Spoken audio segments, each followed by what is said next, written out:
மணப்பெண்ணின் பிரத்யேகமான திருமணம். விவாஹா தி சென்னை சில்க்ஸ். கன்னியாகுமரி மாவட்டம் மார்த்தாண்டம் அருகே தமிழ்நாடு கேரள எல்லைப் பகுதியான வெள்ளரடை கோவிலூர் வழியாக ஜல்லிக்கற்களை ஏற்றிச் சென்ற லாரி சாலை வளைவில் திரும்பும் போது பாரம் தாங்காமல் பக்கவாட்டில் சாய்ந்து விபத்தில் சிக்கியது. அப்போது எதிர்புறத்தில் வந்த இருசக்கர வாகன ஓட்டி நூலிழையில் உயிர் தப்பிய காட்சி அங்கிருந்த சிசிடிவியில் பதிவாகியுள்ளது.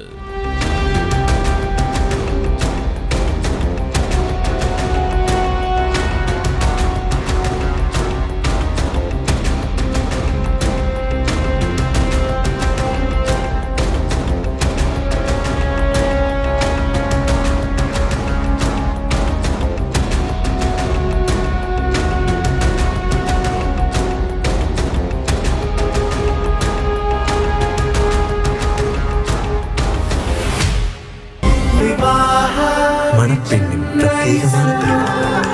விவாஹா தி சென்னை சில்க்ஸ். பிளே ஸ்டோர் மற்றும் ஆப் ஸ்டோரில் இருந்து பாலிமர் செயலியை QR கோடு மூலம் பதிவிறக்கம் செய்யுங்கள். செய்திகளை உடனுக்குடன் பெறுங்கள்.